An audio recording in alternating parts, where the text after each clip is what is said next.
When survival becomes real, fantasy dies first. Hunger, cold, injury, and time strip humans down to instinct and discipline. Survivalists respect stories that show this truth without shortcuts. These films are not about heroics. They are about consequence endurance and the quiet, brutal math of staying alive when everything fails. Number 15. The Way Back, 2010. Survivalists respect The Way Back because it understands one fundamental truth. Survival is not a moment. It is a long, degrading process. The film follows escapees crossing thousands of miles of hostile terrain where every step drains calories, hydration, and morale. There are no miraculous recoveries. Weakness accumulates. Bodies fail slowly and visibly. What earns respect is the portrayal of group attrition. Survival experts emphasize that teams fracture under stress not because of villains, but because biology intervenes. Hunger alters judgment. Dehydration destroys patience.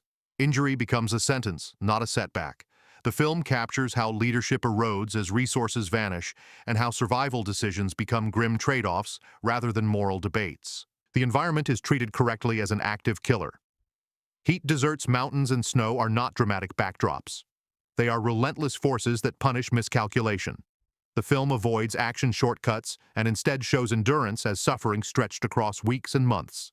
For survivalists, The Way Back is valued not for excitement, but for honesty. It shows survival as attrition warfare against the body itself. Number 14. Never Cry Wolf, 1983. This film earns quiet respect among survivalists because it emphasizes adaptation over dominance. Never Cry Wolf depicts survival through observation, restraint, and energy conservation rather than conquest of nature. Survival professionals often stress that fighting the environment wastes calories and invites injury. The film shows a man learning to live within the ecosystem by reducing movement, minimizing effort, and accepting limitations. Food gathering is not heroic. It is methodical, repetitive, and occasionally humiliating. This accuracy matters. The psychological element is also important. Isolation does not immediately cause madness. It causes routine. The film shows how the mind stabilizes when survival becomes structured rather than reactive. This aligns with real survival psychology, where routines preserve sanity. Rather than portraying wildlife as monsters, the film presents animals as predictable forces. Survivalists appreciate this because fear-based behavior often leads to fatal mistakes. Understanding patterns, not bravado, keeps people alive. Number 13.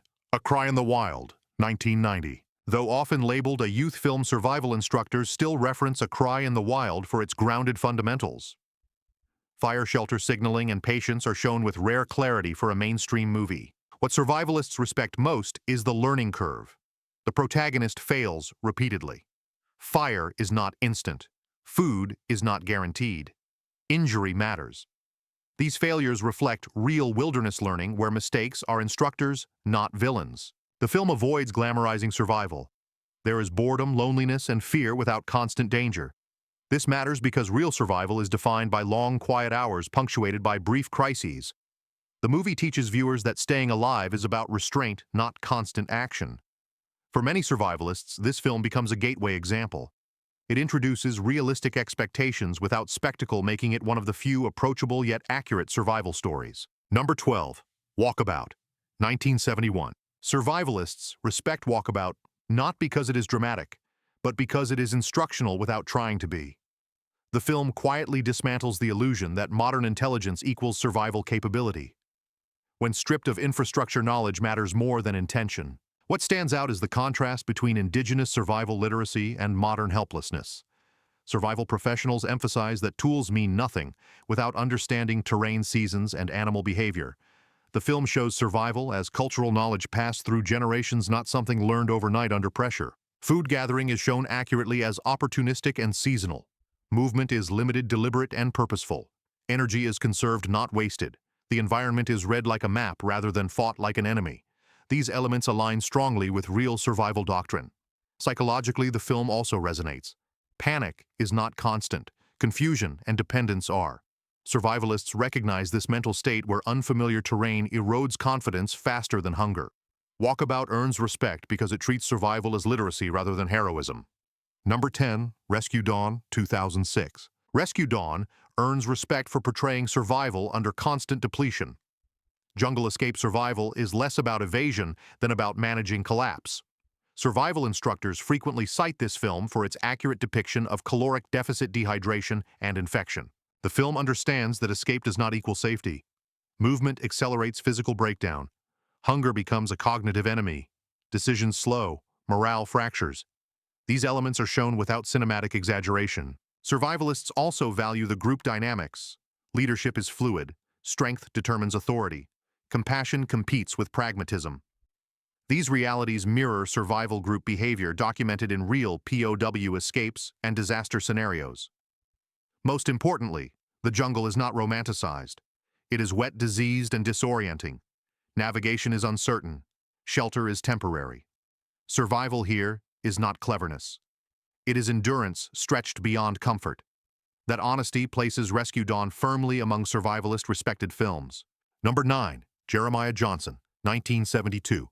Survivalists respect Jeremiah Johnson because it understands long-term wilderness survival as adaptation rather than adventure. This is not a story about conquering nature. It is about slowly learning how little the land forgives ignorance. The film accurately portrays seasonal dependence. Survival is shown as cyclical. Food sources change. Weather dictates movement. Shelter evolves over time rather than appearing fully formed. Survival professionals often stress that beginners fail because they treat survival as static instead of seasonal. This film gets that right. What also resonates is the cost of isolation. Skills are learned through loss. Mistakes leave scars. Survivalists recognize this pattern because wilderness competence is rarely gained safely. It is earned through hardship, repetition, and consequence. The environment is never friendly. It is neutral and punishing. Mountains, snow, and animals are not villains, but forces that demand respect. That worldview aligns strongly with real survival philosophy. Jeremiah Johnson earns its place because it treats survival as a lifelong discipline, not a weekend test. Number 7. 127 Hours, 2010. 127 Hours is respected because it shows the most common survival killer: overconfidence. Survivalists frequently cite this film when teaching risk assessment and personal accountability. The survival situation is not extreme wilderness. It is a simple mistake compounded by isolation. No map, no communication plan, no redundancy. These are textbook errors that survival instructors warn against constantly. What the film portrays accurately is dehydration-induced cognitive collapse. Time distorts. Decision-making degrades. Pain becomes constant background noise. Survivalists recognize this progression because it mirrors real dehydration cases.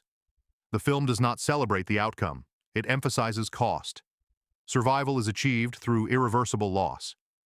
That realism is why 127 Hours is respected. It teaches that survival sometimes means choosing the least fatal option rather than a heroic one. Number 6. Castaway, 2000. Castaway earns lasting respect among survivalists because it refuses to rush survival. Time is the true antagonist. Days blur. Motivation decays. Progress is painfully slow.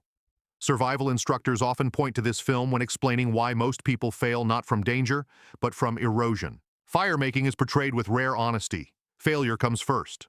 Repetition follows. Success is emotional because it represents control over time and food safety. Survivalists appreciate that fire is treated as a cornerstone rather than a convenience. Isolation psychology is also handled realistically. Companionship is invented. Routine replaces hope. The film shows how mental stability depends on structure, not optimism. This aligns closely with real long-term isolation case studies. Food acquisition remains uncertain. Injuries linger. Rescue is not earned through bravery, but chance. Castaway respects survival reality because it shows that endurance is not exciting. It is stubborn, quiet persistence stretched across years. Number 5. All is Lost, 2013. Among maritime survival professionals, All is Lost is quietly admired. The film strips survival to fundamentals. Seamanship redundancy and calm problem-solving replace dialogue and exposition. What survivalists respect most is the absence of panic. Each failure leads to assessment, not emotional collapse. This mirrors real emergency response training where composure determines outcome more than strength. The film accurately portrays compounding failures. One breach leads to another. Equipment fails sequentially. Survival instructors emphasize that disasters rarely occur as single events. They cascade. All is Lost understands this principle deeply. Physical decline is subtle but constant. Dehydration, sun exposure, and fatigue accumulate invisibly. The sea is indifferent. Rescue is uncertain. The film teaches that survival at sea is about buying time, not winning battles. That realism earns professional respect. Number 4, Arctic, 2018. Arctic is respected because it portrays survival as resource management rather than movement. Survivalists often say the fastest way to die is unnecessary travel. This film embraces stillness. Rationing is depicted accurately. Calories are counted implicitly. Effort is minimized. Injury dictates decisions rather than ambition. Survival instructors appreciate that the protagonist adapts plans to physical limitations rather than pushing through them. Cold exposure is shown as numbing, not dramatic. Hypothermia is quiet. Mistakes are punished instantly. The environment dominates every choice. These elements align closely with real polar survival doctrine. Perhaps most importantly, the film understands when not to act. Waiting is survival. Patience becomes a skill.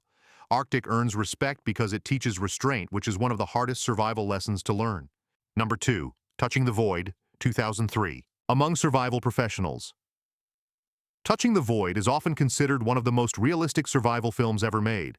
This is not because it is dramatic, but because it is brutally honest. The film accurately portrays hypothermia, injury shock, and cognitive distortion at altitude. Survival instructors frequently cite this film when explaining decision-making under physiological collapse. Choices are made with limited information, impaired judgment, and extreme pain. What earns the most respect is the absence of moral framing. Survival decisions are not heroic or villainous. They are necessary. Survivalists understand this uncomfortable truth because extreme environments erase clean ethical boundaries. The film also depicts the slow crawl towards survival rather than a sudden escape. Progress is measured in inches, not miles. Failure is constant. Survival here is stubborn refusal to stop rather than confidence. That realism places Touching the Void near the top of survivalist respected cinema.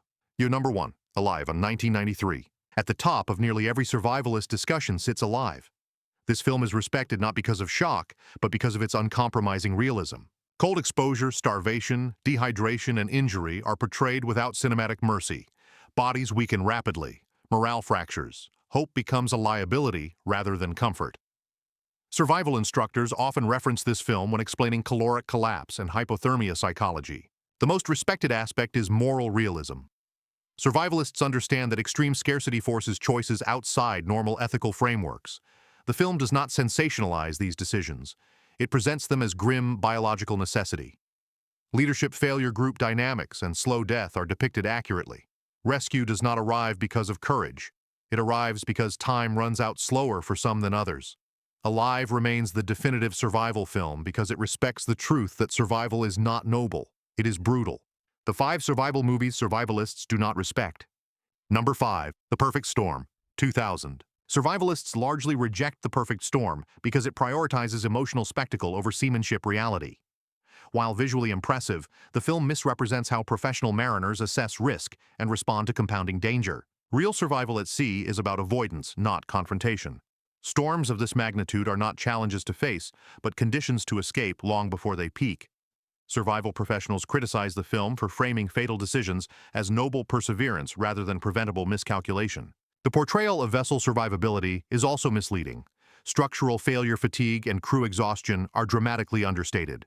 Survivalists emphasize that boats do not fail heroically. They fail quietly and catastrophically once limits are crossed.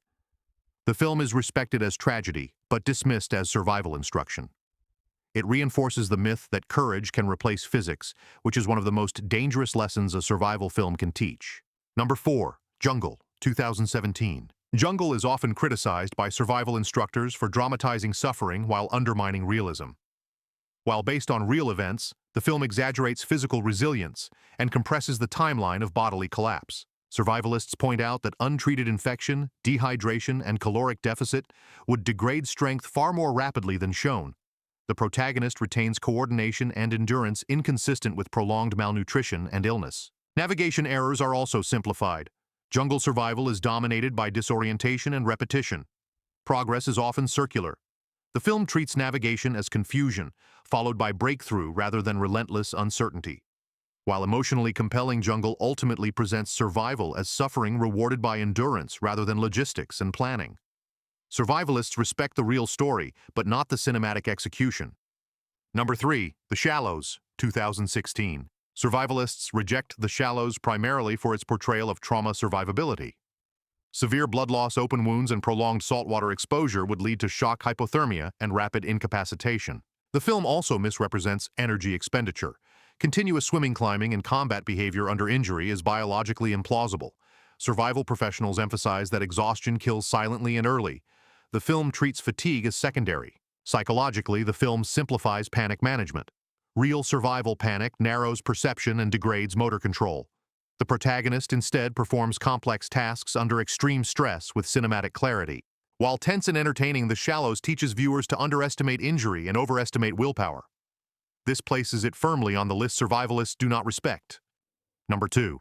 Vertical Limit, 2000. Among mountaineers and alpine survival experts, Vertical Limit is widely regarded as one of the most misleading survival films ever produced.